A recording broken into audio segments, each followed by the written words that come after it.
Muy buenos días, hermanos.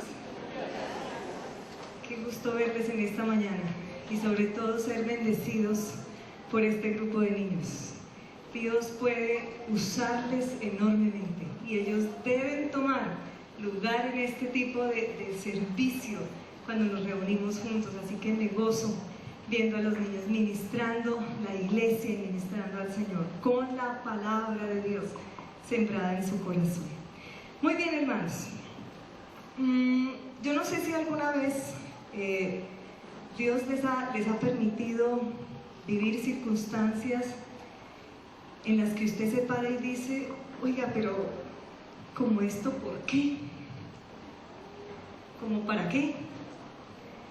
Y siente que todo está tan oscuro, y en medio de tanta oscuridad, en medio del túnel, Dios empieza a hablarle y empieza a decirle y a indicarle que haga cosas que como que usted dice: pero Señor, mira mi condición y me pones a hacer esto, pero ¿cómo se te ocurre que en medio de esto que estoy sintiendo y ahora me pones a hablar de esto, me pones a mirar esto? ¿Les ha pasado? ¿Alguna vez? ¿Aquí hay alguno que le haya pasado? Parece que nos ha pasado seguido, ¿cierto? Pero es que Dios procede de maneras particulares y lo hace solo por una razón. ¿Y saben cuál es, hermanos? Es que Él tiene el cuadro de nuestra vida completo.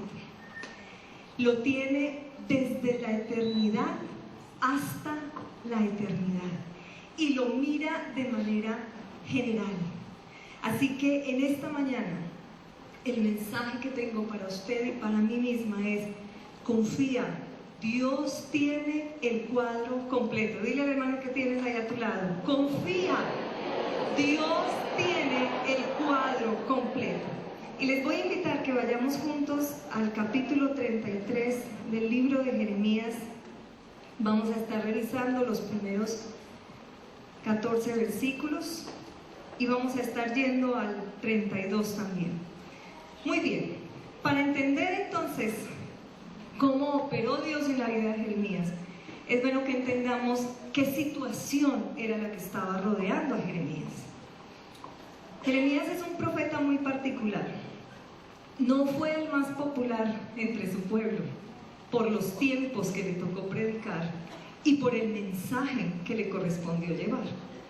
En este momento de su vida y de su ministerio, entonces, no era muy acogido, y como había tenido que profetizar la invasión que iban a hacer los caldeos, el pueblo de Babilonia, al pueblo de Israel, y tenía que enfrentarse a los falsos profetas de ese entonces, que venían a decirle al rey: no, rey, el Señor me ha dicho que el pueblo de Babilonia va a caer, que ellos no van a fructificar. Pero Dios diciéndole a Jeremías: eso no es cierto. Por favor, díganles que se entreguen, que los voy a llevar a cautiverio, pero que les va a ir mejor, que no vayan a ir a Egipto, porque esa era otra opción que el pueblo tenía. Y Dios le dice a Jeremías: díganles que van a ser tomados, que la ciudad va a ser destruida. Claro, ese tipo de mensajes no nos gustan. Entonces deciden poner a Jeremías en prisión, y todo este relato ocurre con Jeremías en la prisión. Dice el versículo número 1 del capítulo 33: vino palabra de Jehová a Jeremías la segunda vez, estando él aún preso en el patio de la cárcel, diciendo. Entonces, Jeremías está en prisión. ¿Qué tan bueno es estar prisioneros o en la cárcel? ¿Algunos han tenido esa experiencia? No la hemos tenido, pero yo creo que no hay cosa más deprimente que estar privado de la libertad, que estar encerrado a expensas de la tortura, a expensas del maltrato. Estar en una cárcel no es cosa sencilla. Entonces Jeremías está experimentando una situación muy dura para él. No había razón lógica para estar en prisión. Había hecho lo que Dios le había dicho que hiciera, y por eso lo meten a la cárcel. Por otro lado, nos narra el capítulo 32 que en medio de toda esta situación, el pueblo de Babilonia hacía un tiempo había tomado el reino del norte que era el reino de Israel, y se los había llevado cautivos. Estaba bajo amenaza el reino de Jerusalén, de Judá, y entonces estaban a la puerta. Estaba el decreto de Dios que la ciudad iba a ser destruida, que no iba a quedar nada, que el templo iba a ser destruido, que iban a ser llevados cautivos. Y Dios, él en prisión, le dice: Jeremías, va a venir tu tío y te va a vender una parcela de tierra en Anatot, que era la tierra natal de Jeremías. Y Dios le dice: cómprale la tierra. Y Jeremías dice: ¿qué? Voy a comprar una tierra que me va a costar tanto dinero en una tierra que van a destruir. ¿Cómo así? ¿Cómo voy a comprar una parcela en una tierra que van a quemar, en una tierra donde no va a quedar animal, donde no va a quedar ninguna persona y que va a ser desolada, y tú me dices que la compre? Y Dios le dice: cómprale la parcela. Efectivamente vino el tío de Jeremías y le dice que le compre la parcela. Él se la compra con testigos, con todos los procedimientos legales, autentican los documentos y obedecen. Y ahí está Jeremías con sus inquietudes. Luego Dios le explica a Jeremías el porqué de esas acciones. Pero Jeremías está en un cúmulo de preguntas y en una confusión. Porque además, estando en prisión, los caldeos ya a punto de ingresar y de quemar la ciudad, de tomarse la gente, y Dios viene y le trae un mensaje de esperanza para su pueblo. Y entonces, en ese revolcón de cosas tan contradictorias, la situación, lo que Dios le está diciendo, lo que Dios le está mandando a hacer, todo como que no concuerda, y en medio de todo eso, Jeremías dice: oh Señor, y tú me has dicho, cómprale la heredad por dinero y por testigos, aunque la ciudad sea entregada en manos de los caldeos. Pero eso es un grito que da Jeremías. Claro, está confundido. En medio de tanta desolación, en medio de tanta angustia, y Dios hablándole de esperanza, Dios hablándole que le va a restaurar el pueblo, porque Dios quería que Jeremías comprara esa tierra como testimonio de la obra que él haría a futuro, como testimonio de que no todo estaba perdido. Y en medio de esa situación de confusión, Dios muestra dos alternativas a Jeremías. Una en tiempo presente y otra para el tiempo futuro. Esta era la condición de Jeremías. ¿Cuál es tu condición actual? Esa condición la conoce Dios. ¿Cuáles son tus inquietudes? ¿Qué es lo que te confunde? Que entre más oras por tu familia, más se aleja, más cosas suceden.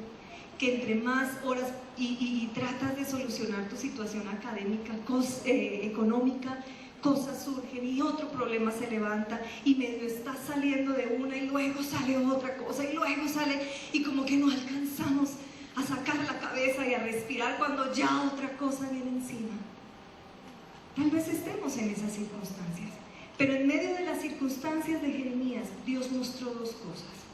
Como les decía, una inmediata y otra a tiempo futuro.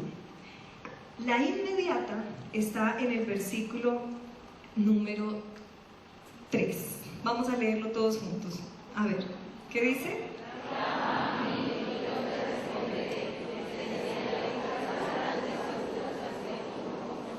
Muy bien. Clama a mí y yo te responderé. Entonces, lo primero que Dios le permite a Jeremías es preguntar. Este versículo lo hemos empleado mal, hermanos, y se lo repetimos a la gente: hermano, clame. Este versículo no tiene nada que ver con respuesta a oraciones. Este versículo tiene que ver con respuesta a preguntas. ¿Qué le está diciendo Dios a Jeremías cuando le dice: clama a mí y yo te responderé? Le está diciendo: Jeremías, yo entiendo tu confusión.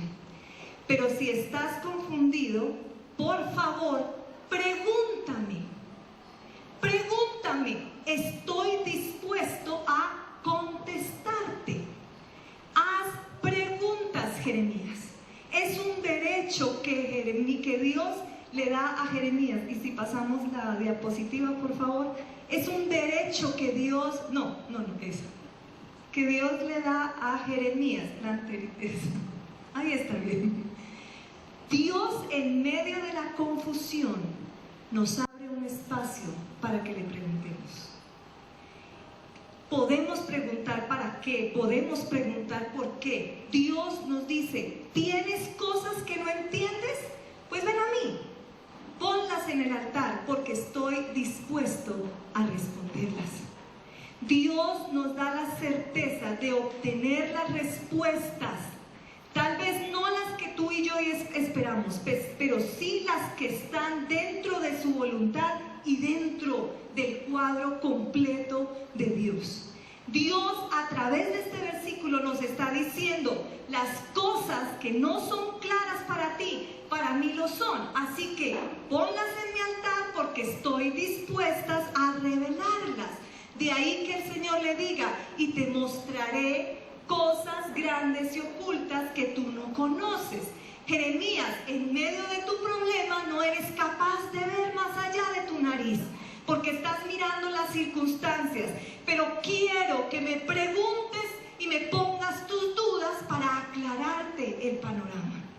Hermanos, estemos en la situación que estemos, Dios está dispuesto a responder las preguntas que tengamos. Dios quiere resolver tus inquietudes y mostrarte lo que se te ha sido velado a causa de las circunstancias.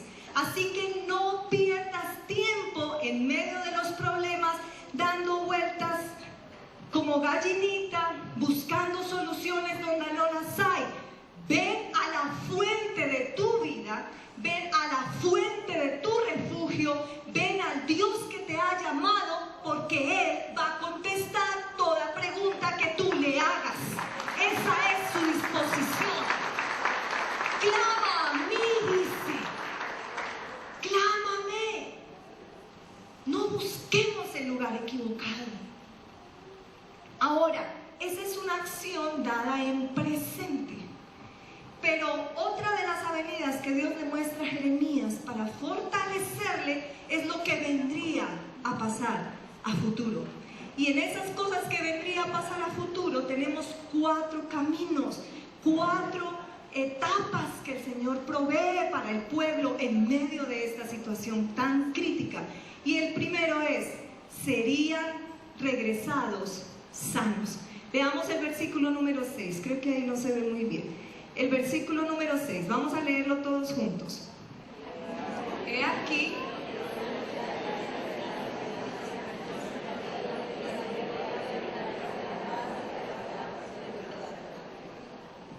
muy bien, 3 cosas, 4. La primera, ¿qué traeré? La segunda, la tercera y la cuarta. ¿Qué cosa nos ha de revelar? Muy bien. Vamos a mirar aquí porque estas 3 palabras en su significado original tienen un contenido muy fuerte. Estas 3 palabras se resumen en 3 cosas: salud, restauración, cura y reparación. Digámoslas: salud, restauración, cura y reparación. El versículo 36 del capítulo 32 nos dice que cuando Dios está hablando a Jeremías, le dice: el pueblo a través de los caldeos serán sacados con espada, hambre y pestilencia. Es decir, esto sería una dolorosa deportación. Espada, hambre y pestilencia. Espada, que nos indica mucha violencia. Nosotros como pueblo colombiano sabemos qué es el desplazamiento. Lo hemos vivido con los colombianos que han sido sacados de Venezuela, cómo sus casas han sido destruidas, cómo han tenido que dejar todo lo que toda una vida les costó construir. No somos un pueblo ajeno a lo que el pueblo de Israel estaba viviendo aquí. Un pueblo que tuvo que enfrentar enfermedad, porque fue sacado también con pestilencia, con enfermedad. Miren lo que sucede cuando el pueblo es deportado, los reúnen en sitios comunes. ¿Qué ha pasado con los que han llegado de Venezuela? Hubo brotes de varicela y están tratando de controlar la situación. Entonces, la situación no es fácil. A veces pasamos por estos episodios de la palabra como sin detenernos a pensar la profundidad de estos momentos. Hermanos, el pueblo de Israel está viviendo un tiempo de desarraigo. ¿Qué es que un día lleguen a nuestras casas, las quemen?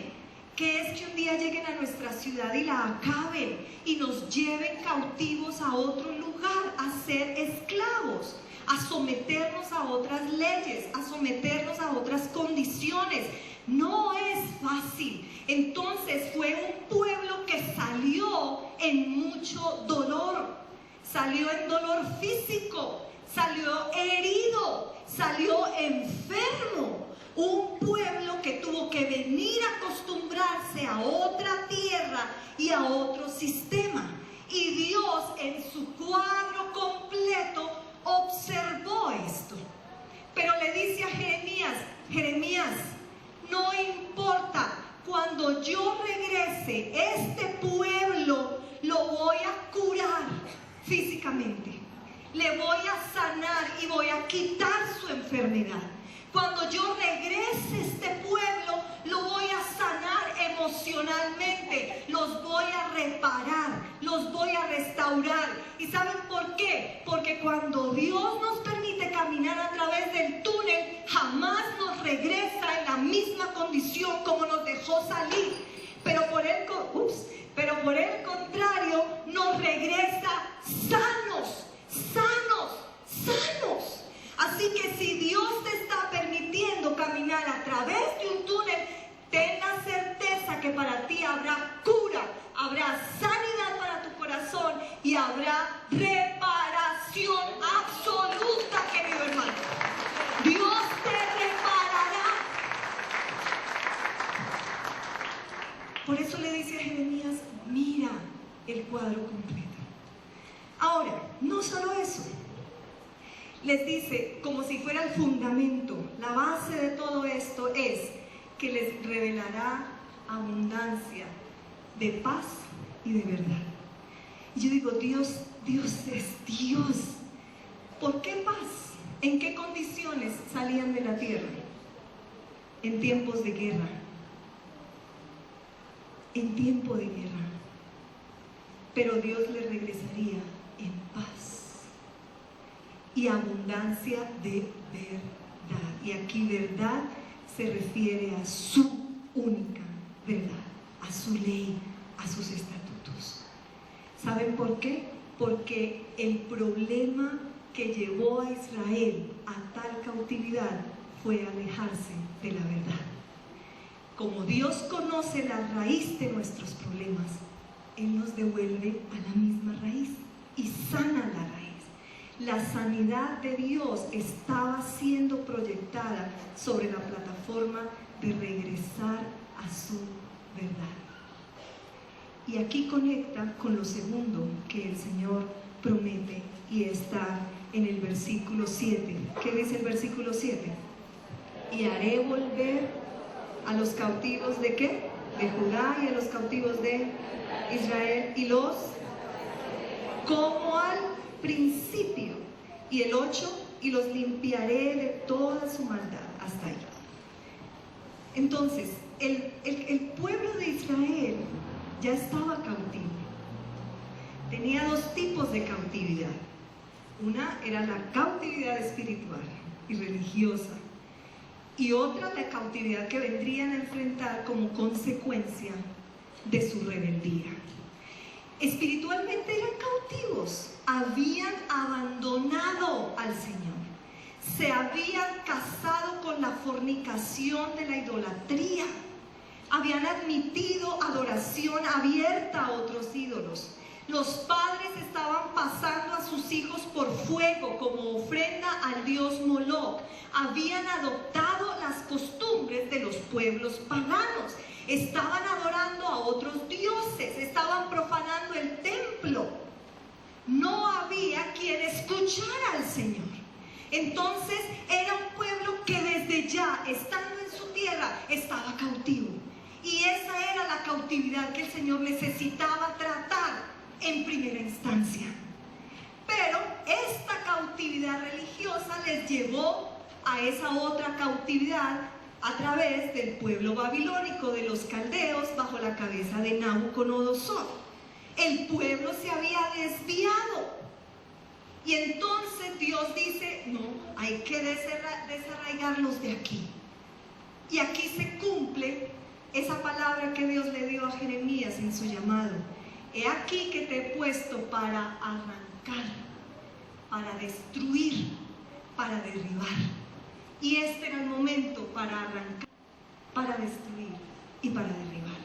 Porque luego vendría el tiempo de plantar y de edificar.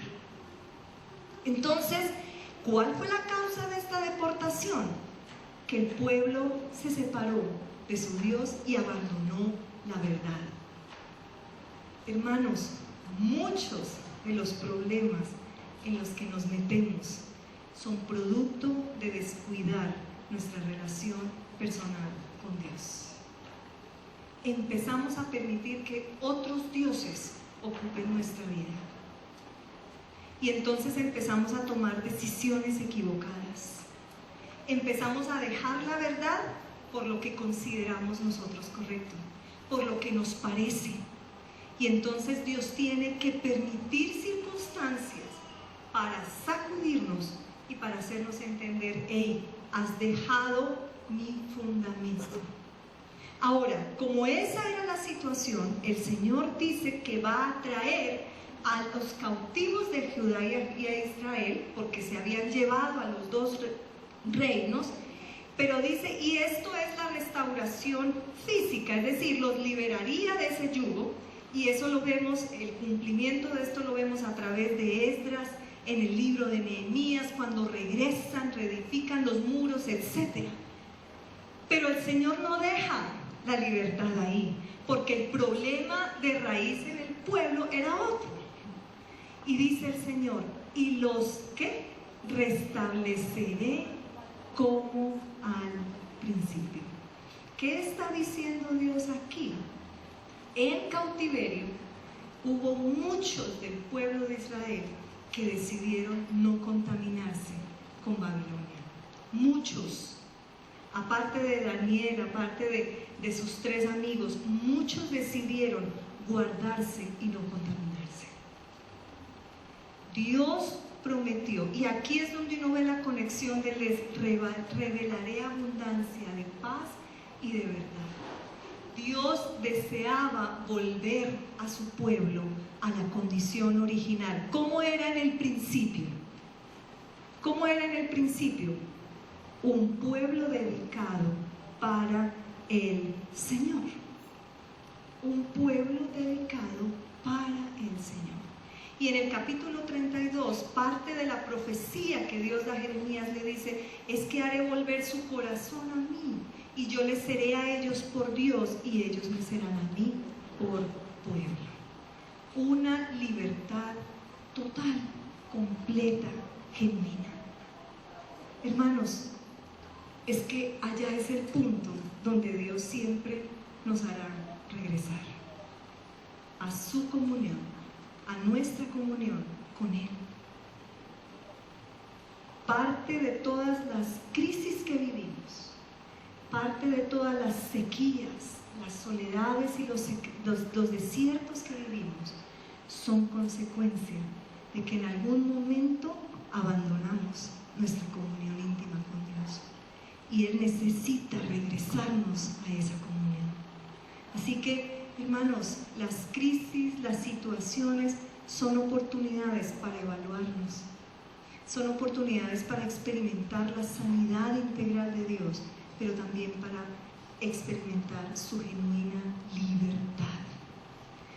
Un tercer aspecto, serían limpiados. El versículo 8, ahora sí, solo los caballeros, por favor. ¿Listos? Y los limpiaré.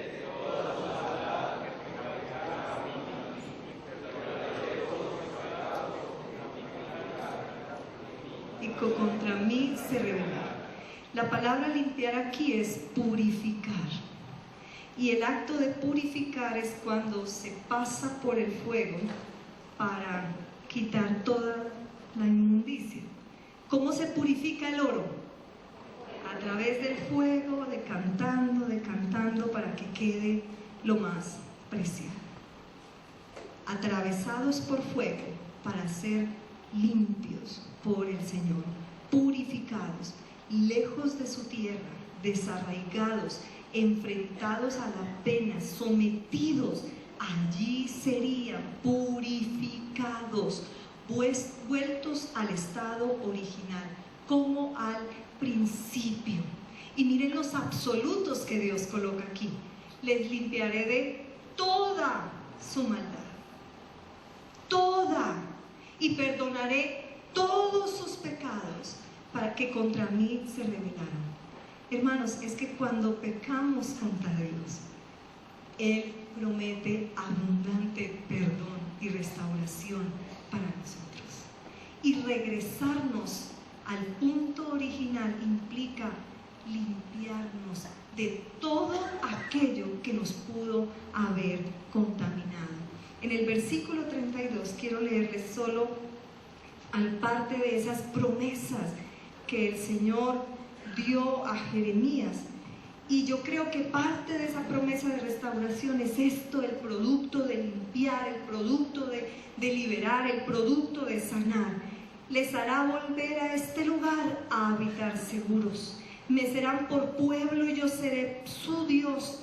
Les daré un corazón y un camino para que me teman perpetuamente. Una vez Dios ha sanado el corazón, lo que desea colocar en él es su temor, para que el pueblo de Dios le obedezca, no por las consecuencias que puede traer, sino por amor a él. Amor como obediencia a su palabra, como producto del amor a Dios.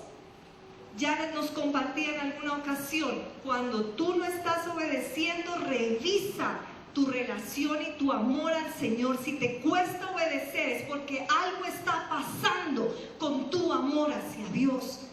Y el temor que Dios coloca en nuestro corazón es eso, es obediencia a Dios por quien es, por quien Él representa, por lo que ha hecho en nuestras vidas, y no por miedo al castigo de lo que nos pueda pasar. Si hay un pueblo de Dios en esta ciudad que obedece a Dios porque le ama, porque le teme, habrá una ciudad que ve, no religiosidad, sino un pueblo genuino que adora al Señor, un pueblo que entiende la palabra y dice: el temor de Jehová guía mis pasos y me sostiene, porque me cubre de ir a pecar en adulterio, de ir a caer en pornografía, de decir mentiras, de hablar contra mi prójimo, porque si lo hago estoy atentando contra la santidad de Dios. Hermanos, son necesarias las pruebas, y hoy en las iglesias no se quiere hablar de la prueba, se quiere hablar de la bendición. Persigue la bendición. ¿Cuál persigue la bendición? Tú no tienes que perseguir bendiciones, ya eres bendecido, pero es necesario pasar por tiempos difíciles para ver el proceso de limpieza, de libertad, de restauración de Dios. ¿O cuándo vamos a ver un Dios que restaura? No te enojes cuando Dios te discipline, tenlo en alta estima.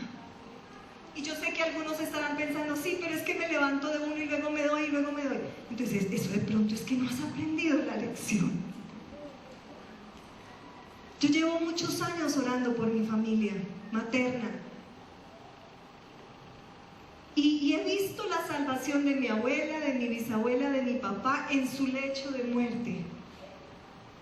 Y ha sido duro ver pasar los años y no verlos llegando. Dios tiene el cuadro completo. A mí no me corresponde cuestionar los tiempos de Dios. Él sabrá cuándo le salva y cómo le salva. Yo sigo adelante en el Señor. Hermanos, dejemos de ser un pueblo tan mimado negativamente. Es que ahora me pasó esto, es que ahora me pasó. Párate y di, estoy en lucha, pero aquí estoy. Aquí estoy. Para algunos más duro que para otros, sí. Pero con llorar y con tirarte al piso y con renegar, ¿vas a solucionar tu situación? No. No. Entonces, o decidimos creer y pararnos en el temor de Jehová y hacer la obra que el Señor nos hace, o qué testimonio vamos a dar a las familias que nos están mirando. ¿Qué testimonio, hermanos? Y dice, y me alegraré con ellos haciéndoles el bien. Y allá va entonces la última parte de este proceso. Dice, y me serán por nombre de gozo, el versículo 9. Y me será a mí por nombre de gozo, de alabanza y de gloria entre todas las naciones de la tierra, que habrán oído todo el bien que yo les hago. ¿Y qué harán? Y temerán y temblarán de todo el bien, otra vez, de toda la paz que yo les haré. Dos cosas aquí. ¿Cuál será el testimonio a las personas de afuera? Todo el bien y toda la paz que Dios hará por nosotros. Serán por nombre de gozo.